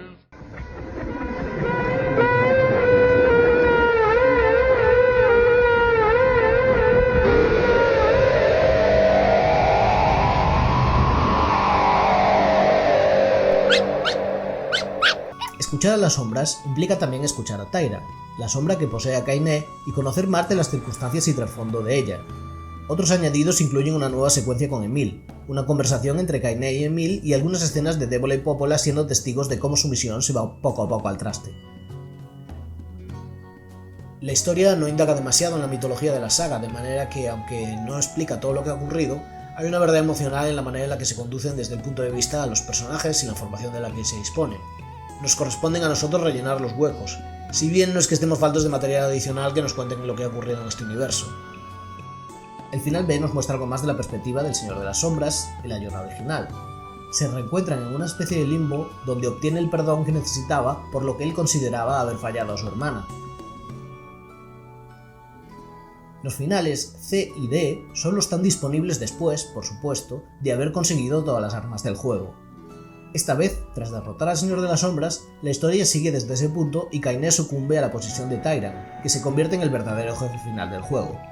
Si derrotamos a Tyrant, tenemos que tomar una decisión: sacrificar a Kaine o sacrificarnos nosotros por ella. Si optamos por sacrificarnos nosotros mismos, ocurre lo inesperado. El juego abre el menú y va borrando, uno a uno, todas las estadísticas, logros e ítems que hayamos conseguido, y finalmente borra nuestra partida. Kaine se despierta y se acerca a Yona, ambas habiendo olvidado la existencia del protagonista que ha sido borrado de la historia, pero tristes porque han perdido algo que no son capaces de recordar. Si queremos empezar una nueva partida con el nombre que habíamos utilizado antes, el juego dice que ese nombre ya no está disponible. Este borrado de partida fue el verdadero shock del juego. Hacía de un sacrificio narrativo un verdadero sacrificio para el jugador, que perdía varias horas de juego para siempre a cambio de una triste y corta cinemática. ¿Había merecido la pena todo el daño y sufrimiento para llegar hasta aquí, en un mundo que se evaporará en cuanto apaguemos el juego o los cuerpos replicantes mueran? Desde luego, había algo catártico en ello. En esta pérdida, lo importante ha sido el viaje, no el registro que hemos dejado del mismo. Sin embargo, vamos a detenernos en cómo esta efectividad emocional del juego nace de la manera en la que se articula el mundo y las relaciones de sus personajes, sobre todo a través del lenguaje. El lenguaje está presente en muchos aspectos del juego. Las misiones secundarias y sacar todos los finales te hacen trabajar y ganarte la recompensa de más historia. Es intencionalmente frustrante y tedioso, pero consigue que ese tedio sirva para hacer más satisfactorio el haberlo completado. Al obligarnos a poner de nuevo el nombre de nuestra partida de juego, está invocando que somos nosotros los que tomamos plena decisión de lo que va a ocurrir, nosotros, el jugador. Es literalmente la firma de un contrato. Esta idea no es original de Nier, pues se repite de casi modo idéntico en Mother 3, un juego que comparte también otros paralelismos. Para guardar la partida, recurrimos a buzones, donde Nier, el protagonista, envía cartas a Yona. Por su parte, Yona escribe un diario del que vemos fragmentos durante las pantallas de carga. Cambiar de ciudad es cambiar de bioma, el prado, la costa, el desierto, los acantilados, y con ello cambiar de cultura. Traspasar fronteras tiene algo de tabú, y los habitantes guardan no solo sus costumbres diferenciadas, o incluso su propio idioma y normas, sino que se muestran muy desconfiados con nosotros. Hasta la apacible aldea donde residimos no acepta a Emil o Kaine por sus diferencias. Hay un sentido de la otredad, de un mundo donde las comunidades se han hecho más pequeñas y menos conectadas, aisladas y encerradas en sí mismas e incapaces de abrirse a los otros. El ejemplo perfecto de esto es Nido del Águila, la aldea en el acantilado, hostil en su propio diseño de casas aisladas y puentes colgantes, donde nunca vemos a nadie salir de su casa y nos hablan desde dentro. Reina de la desconfianza desde el principio. La primera vez que vas, eres recibido con recelo, sin saber nada de ellos, sin ni siquiera haberlos visto, es probable que ya los odies. Cuando descubras cómo han tratado a Kaine, lo harás aún más, pero sabiendo lo aterrados que viven de las sombras, y que cada vez que acudes a este pueblo las sombras parecen seguirte, puede decirse que tienen sus motivos para vivir tan aislados y aprensivos de los extranjeros. No es extraño, pues, que este sea un mundo estéril, donde cada vez que pasamos ciertas zonas hay menos animales y donde cultivar una simple flor es un esfuerzo titánico. El contraste está en el reino del desierto, la ciudad de Fachada. Allí los refugiados son bien aceptados y no tienen ni que cumplir las reglas a menos que quieran ser parte de la tribu. Su norma más notable, el hecho de que vayan enmascarados, parece afianzar la idea de que allí no importa quién seas. Fachada, que viene del francés façade, la falsa apariencia que hace algo más agradable. Y aunque esto puede sonar negativo, aquí es un modo de convivencia. En sociedad es necesario cumplir estas imposiciones que, como dicen estos habitantes enmascarados, solo con esas normas son conscientes de sus libertades. La intervención de Nier, el protagonista, en Fachada es bastante curiosa. Nuestro primer contacto con esta cultura parece querer advertirnos de su rigidez, y es por ello que una vez que has ayudado al joven príncipe del reino, el deseo del protagonista es implantar una nueva norma, una norma cero, una norma que permita votar cambios en otras normas. Una constitución, vamos. Eso es lo que parece un gesto noble, tiene un punto de intrusismo. Al fin y al cabo, aquí está el extranjero que viene a traer la democracia a estos bárbaros del desierto. Material adicional y algunas pistas dentro del juego dejan claro que los habitantes de Fachada ya habían previsto el sistema de equilibrio y control de sus propias normas, pero permiten al héroe que dicte esta norma. Si esto fuera un episodio de Star Trek, aquí se habría invocado la primera directriz, que prohíbe interferir en el desarrollo de otras culturas. Lo importante es quedarse con que el nido de águila se niega a aceptar lo diferente y acaba siendo víctima accidental de un forastero. Fachada, en cambio, es inclusiva y tolerante. Hasta ahora no hemos hablado de las diferencias en esta nueva versión de Nier Replicant. La primera es un mejor enfoque en el combate tras el éxito de Automata, aquí a cargo de Takahisa Taura, responsable de juegos como Mad World, The Wonderful 101 o Astral Chain. El nuevo combate es uno de los puntos fuertes de esta nueva versión, que lo hace mucho más fluido y agradable, evitando que resulte un poco repetitivo como en el original. Otros elementos importantes son la inclusión de 2 historias que formaban parte del material adicional y que originalmente iban a ser visiones del juego. La primera es la historia de La Sirena, una sección donde investigamos un barco varado como si fuera un survival horror en 2 dimensiones para encontrar a una niña que el cartero local ha estado visitando. La niña es, en realidad, una sombra que se ha ido alimentando de los habitantes de la costa para intentar mantener una forma humana. Luis, que así se llama esta sirena, ha perdido totalmente la razón por cariño al cartero, y se diluye como otro de los jefes trágicos de la segunda mitad. Aunque no está vinculada a la llave, su historia es obligatoria, y de hecho, puesto que el evento causa la muerte de un personaje secundario, ocurrió que durante mi primera partida no pude completar todas las misiones secundarias debido a la muerte de este personaje. El otro fragmento de esta historia añadido es el final E. Hay distintas interpretaciones de qué significa que Taro haya optado por incluir este final, levemente más optimista que el anterior, en esta nueva versión, pero la más lógica es que, aparte del nuevo contenido, vincula mejor esta entrega con su secuela, Automata. El final E solo es accesible si se empieza una nueva partida con un nuevo nombre tras el borrado de la partida original, en el final D. Aquí avanzamos en la historia hasta el momento que conocemos a Kaine y nos hacemos amigo de ella. Solo que esta vez Kaine despierta y todo lo anterior ha sido solo un sueño. Han pasado 3 años desde el rescate de Yona, y tanto ella como Kaine se despiertan cada mañana llorando. Kaine escucha que el bosque del mito ha sido atacado y decide investigar, solo para encontrarse a todo el mundo muerto y al árbol de la memoria sacando robots de su interior. Kaine entra en el árbol para encontrarse con los administradores, 2 androides que sirven como copias de seguridad de los recuerdos del mundo. Tras enfrentarse a varias copias de sí misma, Kaine es rescatada por Emil, que ahora tiene 4 brazos. Es una larga historia. Kaine se adentra en el núcleo de este arca digital de los recuerdos y se enfrenta a sus miedos, para tratar de encontrar aquello que ha perdido. Y Hu termina con Kaine sujetando el cuerpo del joven protagonista, reunidos al fin, en un mundo que se muere. Congratulations! Congratulations! Congratulations! Congratulations! Congratulations! Por último, otro elemento a destacar es que la nueva traducción y localización ha permitido pequeños pero importantes cambios en el tono de la historia. Quizás el ejemplo más sonado es cómo ahora una frase hace aún más explícito que el personaje de Emil es gay y tiene sentimientos por el protagonista. Como comentaba respecto a mi encuentro con la sirena, algunas misiones secundarias son incompatibles entre sí. Si necesitas hacer 2 cosas en las tiendas de objetos extraños del desierto, el juego solo te permite hacer una hasta que completes esa misión, lo que supone no solo tener que hacer 2 viajes a la tienda, sino la terrible posibilidad de no poder completar una de esas misiones porque has activado un evento. Así me ocurrió cuando uno de los personajes secundarios muere en un punto determinado, dejando su misión sin completar y teniendo que priorizar esta en una segunda vuelta del juego, evitando con mucho cuidado progresar en la trama principal. Algunas de las opciones que se nos dan a elegir dentro de estas misiones, como la historia del hombre del zorrón rojo o el faro, realmente te ponen a una tesitura complicada. Te hacen dudar porque realmente te importan los personajes y cómo van a reaccionar incluso cuando en realidad no hay ningún impacto dentro del juego. Pensemos, por ejemplo, la gente que juega una y otra vez Mass Effect, pero sigue tomando siempre las mismas decisiones. Aunque el juego se presente como un RPG de acción con elementos de hack and slash, Taro insiste en obligarnos a variar el estilo de juego, a menudo a través de la perspectiva de la cámara. Aquí tienes acción top-down, aquí es combate isométrico, aquí cámara fija que recuerda a la mansión de Resident Evil.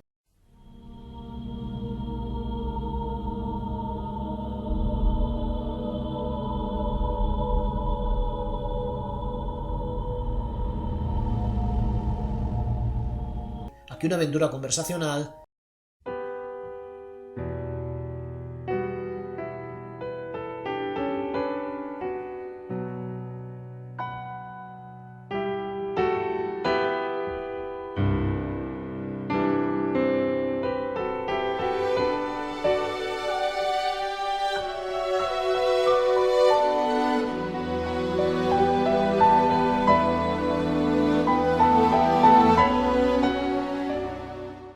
esta parte son plataformas a lo Crash Bandicoot, esta mazmorra con puzzles y reglas restrictivas no estaría fuera de lugar en Legend of Zelda.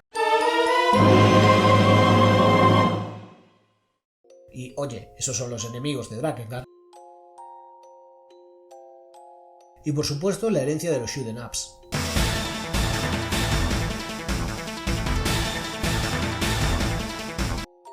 El hecho de que estos cambios en la jugabilidad no vengan determinados tanto por las reglas y comandos que utilizamos, que se mantienen igual, que por los cambios de cámara refuerzan parte de la idea temática del juego. Los cambios de perspectiva y puntos de vista pueden ofrecer experiencias radicalmente distintas. Jefes finales como Wendy muestran la influencia de Evangelion, o al menos recupera la tendencia de algunas obras anime que deconstruían géneros como el kaiju o tokusatsu para mostrar las ansiedades sociales de Japón, en la eterna sombra de la bomba atómica que aún proyecta sobre generaciones muy jóvenes. En este mundo donde los cuerpos cobran su propia conciencia, se rechaza el dualismo entre el espíritu y la materia que defendía Descartes. La conciencia se convierte a la vez en un accidente y en algo inevitable. La humanidad no se acaba con la humanidad. El alma no es algo inherente, sino algo que se va cultivando poco a poco, a lo largo de la vida. Es algo que brota y crece en nosotros.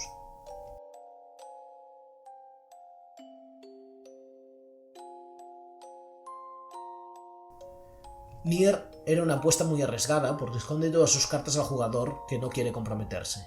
Pero Taro en cambio recompensa al jugador paciente y que es capaz de completar el juego en todas sus vertientes. Al igual que la tediosa tarea de recolección de todas las armas en Drakengard, lo que nos dice Nier es que conviene juzgar a un videojuego en su totalidad, sin separar la jugabilidad de la historia, ni presumir de que no tiene nada que ofrecernos hasta que alcancemos el final. Los videojuegos son, en definitiva, obras que apreciar al completo, y el hecho de que consuman tanto tiempo en un mundo que nos pide ser impacientes es parte del motivo por el que no hemos aprendido a apreciarlos como se debería.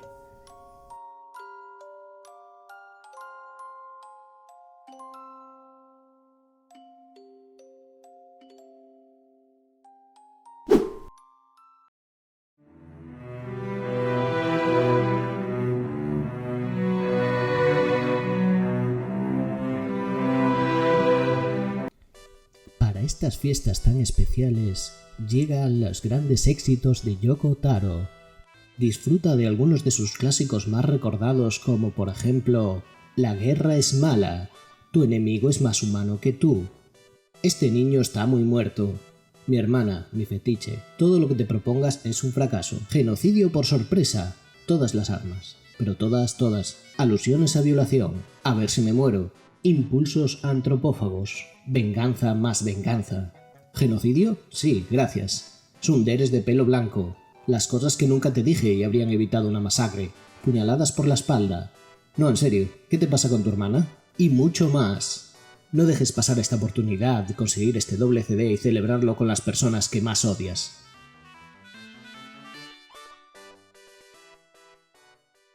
El concepto de New Game Plus se popularizó con Chrono Trigger, pero existe al menos desde el Legend of Zelda original. La idea es que una vez completado el juego hasta el final, uno podría volver a empezar manteniendo intactos los ítems y progresos que hacían de la nueva partida una experiencia más sencilla. Uno de los ejemplos más notables de New Game Plus es Astro Boy Omega Factor. Una vez terminada la historia principal, se nos permite empezar de nuevo con todos los escenarios del juego desbloqueados. En la historia del juego estamos viviendo una segunda oportunidad, viajando en el tiempo para conocer personajes ocultos y recabar información, casi siempre con el conocimiento previo de lo que ha pasado en la historia principal para adelantarnos a los hechos o encontrar sucesos en los que no estábamos presentes. El método de trabajo de Taro parte de buscar un clímax emocional y trabajar desde él hacia atrás, informando de todo lo necesario para que la secuencia en sí tenga un peso en lo que quiere conferir. Taro cita como inspiración el libro The Memory Palace of Matteo Ricci, que narra el trabajo de misionero de un jesuita en la China del siglo XVI. La técnica que utiliza es la de destacar aquellos momentos de una historia que se desean destacar como clímax emocionales y tomar esas imágenes, construyendo un palacio con sus distintas habitaciones que vamos recorriendo mentalmente. Taro menciona cómo construye la historia de Fira. Su imagen principal es la de una joven que muere el día más feliz de su vida. Una joven que acaba de casarse. Para que el jugador sienta el impacto emocional, primero tiene que conocer a la joven. Firan se nos presenta dentro del juego como una niña que no puede hablar y se comunica con signos, y es alguien que es imprescindible para aprender a comunicarse con los habitantes de Fachada. Tiene tanto la simpatía del protagonista como la del jugador, por las dificultades que Fira afronta y por la ayuda que nos ha otorgado, así que cuando llega el momento de la boda, con otro personaje que hemos conocido previamente, y Fira ha crecido y prosperado, estamos contentos por ella. La tragedia de su muerte se multiplica cuando además entendemos que la boda es una forma de otorgar algo de felicidad a los habitantes de Fachada, que sufren la peor sequía posible. Así que tenemos estas imágenes: una niña muda, una niña que no se ayuda, una niña que crece y se hace adulta y se casa con el príncipe de sus sueños, un pueblo festejando y una novia que muere en brazos de su amado, feliz por haber compartido meros segundos como pareja oficial antes de irse de este mundo. Hemos ido recorriendo cada habitación, fijando esta imagen en nuestra memoria y buscando los elementos en la narrativa que van a enfatizar cada una de esas instantáneas. No es inusual que sus juegos beban enormemente de la arquitectura. La primera mitad de Nier Replicant implica conocer todo el mapa del juego y las distintas áreas. Una vez exploradas, con la aldea de Nier como eje central, empieza la segunda parte. En esta segunda mitad jugamos con esa familiaridad para subvertirla con frecuencia y recorrer esos mismos espacios otra vez, ahora cambiados. Si volvemos sobre el tema de las misiones secundarias, aquí más que en ningún otro sitio vemos cómo complementan la trama principal. Son versiones en miniatura de los arcos narrativos de los personajes y de los problemas que van a afrontar. De un total de 70 misiones secundarias en el juego, 9 de ellas acaban con un personaje muerto. En al menos 5 se menciona la muerte de alguien o giran en torno a las consecuencias de esa muerte. Parte de esta subversión del modelo heroico de los JRPG es que no hay nada que podamos hacer para evitar que ocurran estas tragedias. La mayoría de estas misiones son de muy poco valor para el jugador, algo de dinero y contexto narrativo, pero poco más.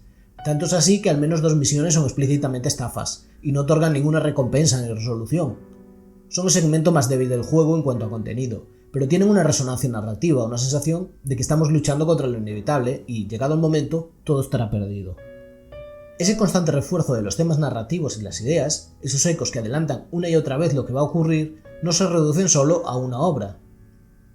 Alguien familiarizado con todo el trabajo de Taro encuentra imágenes recurrentes, ya bien sea un estilo o una obsesión temática, pero, cualquiera que sea el motivo, algo que afecte emocionalmente al jugador al apelar a su memoria.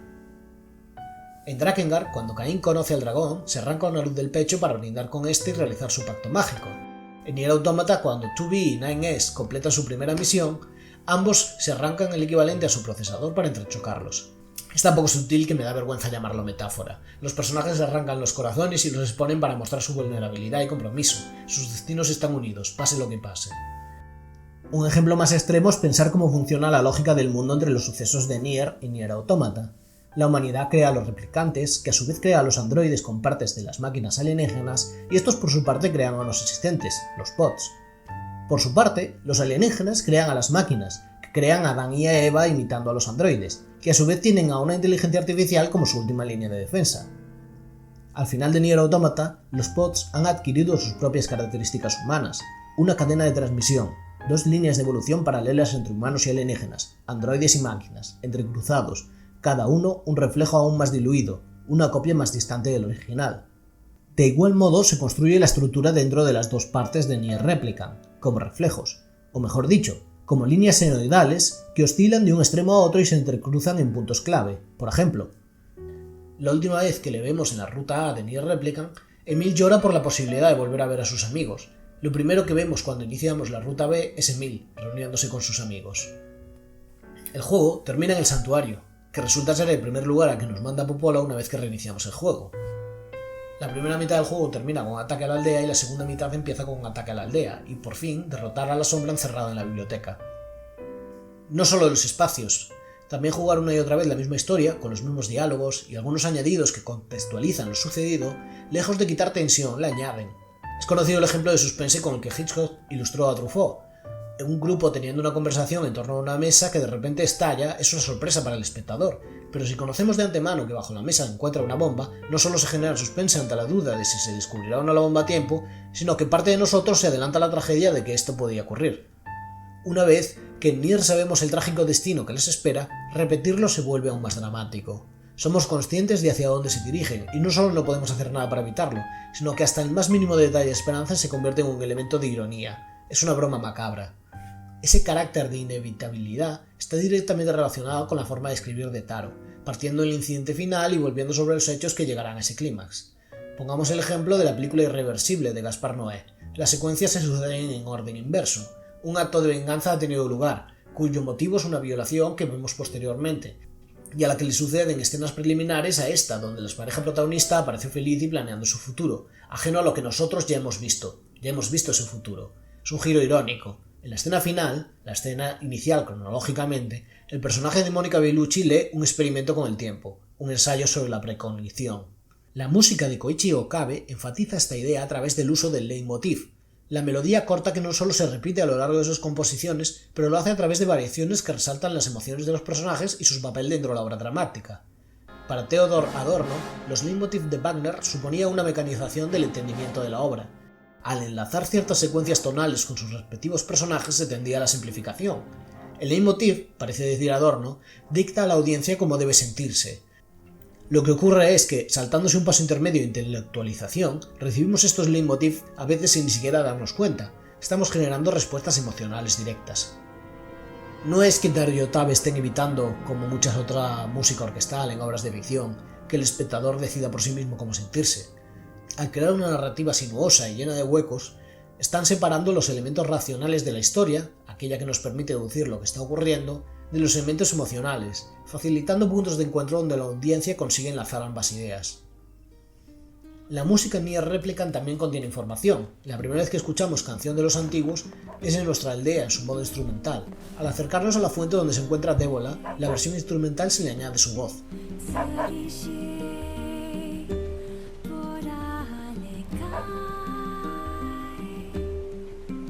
Una misión secundaria implica hacer que tanto Débola como Popola canten a dúo esa misma canción.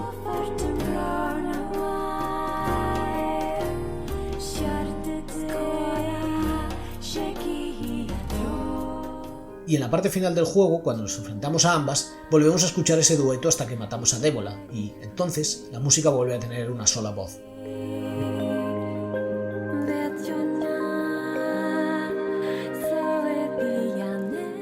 De un modo similar, los últimos ataques que lanzamos contra el Señor de las Sombras hacen que la música vaya perdiendo elementos.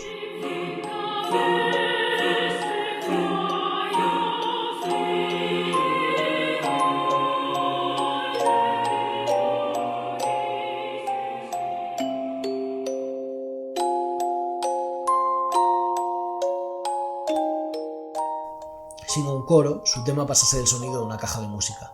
Cuando completamos el final D del juego, que implica nuestro borrado de memoria, la música va perdiendo fuelle hasta que solo se escucha el viento.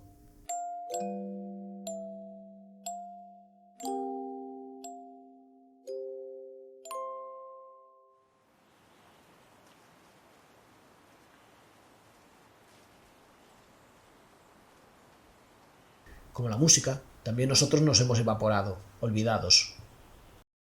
No se trata de darle las conclusiones al jugador, sino que el proceso a través del que se llega a esas conclusiones es, en sí mismo, el viaje narrativo, aquello que disfrutamos. La anticipación a esos momentos emocionales de la trama se genera a través de nuestras expectativas sobre esa misma trama. La letra de las canciones, inventada por M. Evans, parte de idiomas reales y propone cómo hubieran evolucionado miles de años después del apocalipsis, en sí mismas un eco del pasado, familiar y, sin embargo, sorprendente. Un recuerdo que casi hemos olvidado, distorsionado por el paso del tiempo. Okabe y Taro siguen un método de trabajo similar que en el cine mantuvieron Ennio Morricone y Sergio Leone, donde el segundo coordinaba ciertas escenas en función de la música del primero.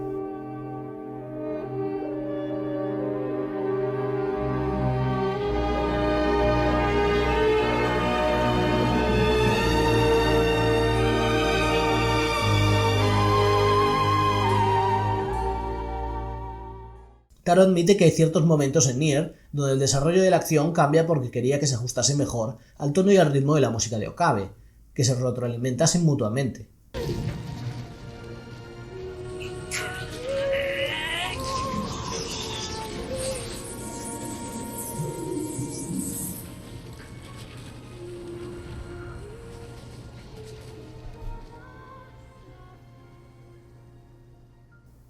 Así que esta serie de motivos y repeticiones que acompaña a la obra de Taro, siempre en función de esa imagen final, de ese momento de conexión emocional al que todo elude y para lo que todo está orquestado, muestra una atención al detalle en su método de escritura y en la estructura de sus juegos. Volver sobre los mismos pasos habiendo cambiado. Escuchar una voz familiar en un lugar inesperado. Dar vueltas en torno a un centro que solo se nos revela cuando ya estamos un poco mareados. Esta es la manera que he encontrado para entender su obra. No hay mucho más que añadir. Solo nos queda preguntarnos qué futuro nos espera.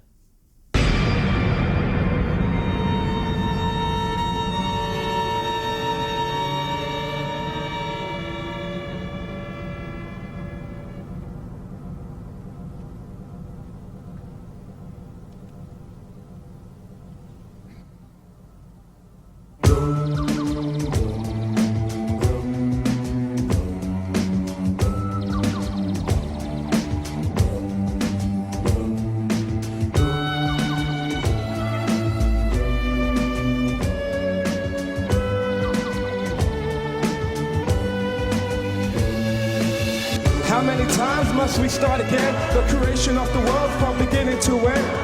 What will it take before we learn? We gotta wake up now and show some concern. What will the future hold? How many untold stories will be told? Just what will the future bring? How many species of birds will have a song to sing? Man and man can't even get on. A man and woman's been at war for far too long. Superior race, all this black and white vision. Catholic, Muslim, too many religions. Too much hatred, too much greed. Ignorant people pollute the air that we breathe. We've got to wake up now before it's much too late. Hungry people need food on their plate. People being killed for just a few pence. Can you justify that? Cause it makes no sense to me. You're growing up much too fast. The destruction of mankind, how long will it last?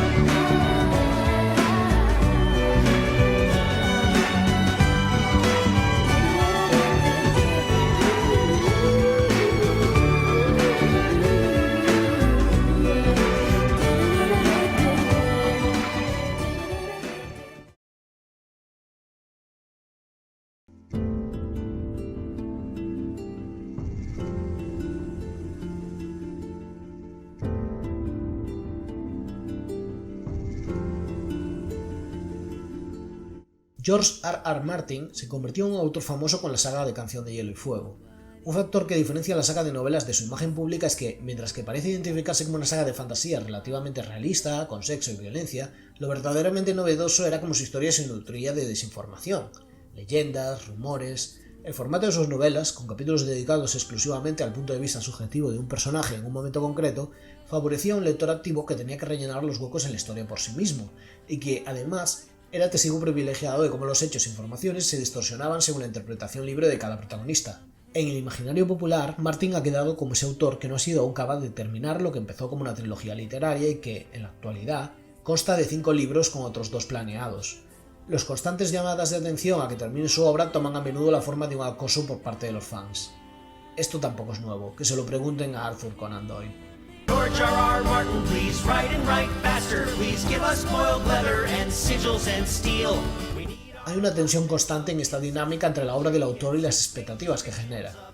Incluso aunque el cuarto y quinto libro de la saga de Martin son señalados como los más flojos, la gente pide más. Con la adaptación televisiva de Juego de Tronos, la popularidad de la saga se disparó, y con ello también el acoso para que termine la siguiente entrega, pero, además, este se volvió más casual y más mundano. La conclusión de la serie de televisión supuso una decepción que devolvió las miradas hacia el autor original. ¿Sería capaz de hacerlo mejor? Tal vez los 2 últimos libros eran bastante mejores de lo que la gente creía. A mí en especial me gusta Festín de Cuervos. O tal vez nunca estarán satisfechos. Solo puedo imaginarme a Martin tratando de continuar su historia bajo esta presión, y siendo incapaz de escribir una sola palabra más. Ninguna persona puede sostener por sí misma la expectativa de millones de fans. Cuando Nier salió, la recepción fue más bien moderada. Un pequeño grupo de fans llegaron hasta el final verdadero del juego y encontraron que el esfuerzo había merecido la pena. Después Nier Automata cogió a todo el mundo por sorpresa, apareciendo ahora con frecuencia en las listas de los mejores juegos de la historia. Volver sobre este Nier Replicant no supone tanto reevaluarlo como reconocer que no existiría Nier Automata sin las semillas que aquí se plantaron. No me sorprenderá que el siguiente juego de Taro sea recibido como una decepción, sea cual sea, incapaz de cumplir con la imagen que se ha formado de él. Y no vamos a hablar de Nier Reincarnation, no hace falta. Quizá por eso él sigue repitiendo que lo que hace es Kusoge. Entonces, ¿por qué Yoko Taro lleva una máscara en apariciones públicas? Podría decirse que es parte de su forma de promocionarse, a través de una imagen de marca, pero él mismo ha confesado que la razón es más profana. Es un hombre tremendamente tímido y no le gusta el trabajo de promoción de sus juegos, a los que está obligado contractualmente. Si queréis buscar, podéis encontrar alguna foto del verdadero rostro de Yoko Taro, incluso algún vídeo, pero no cambia nada. Es un hombre de aspecto bastante corriente. La máscara de Emil aporta misterio, aporta humor, pero en realidad es que detrás de ella solo hay un señor. Así que este es el motivo que he encontrado para hablar tan largo y tendido sobre Nier Replicant. Por una cuestión de memoria, por intentar mantener el momento de serenidad donde juzgamos las obras por lo que son y no por lo que deseamos que sean, por oponernos al hype, porque a veces merece la pena detenerse en los detalles, con tranquilidad y sin seguir este vaivén de emociones a los que sometemos a las obras de ficción, esperando que resuelvan todos nuestros problemas. Hay serenidad y hay amor en Nier, y francamente, si Yoko Taro no vuelve a hacer juegos o no son tan buenos, eso es suficiente. Si George R.R. Martin no termina Canción de Hielo y Fuego, tampoco pasará nada. No habrá un solo final que nos satisfaga, así que da igual el futuro que esperemos. que nos alcance, que es cuestión de tiempo.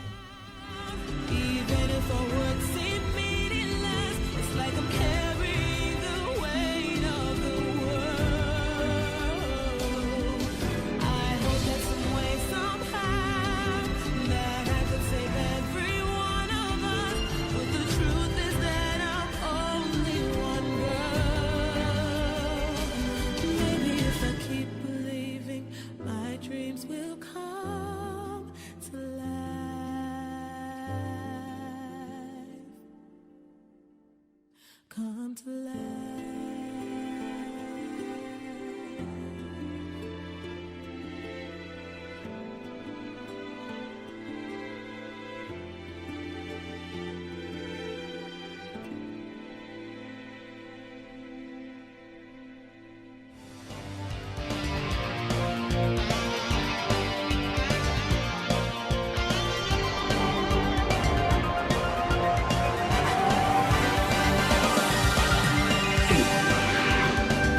Metroid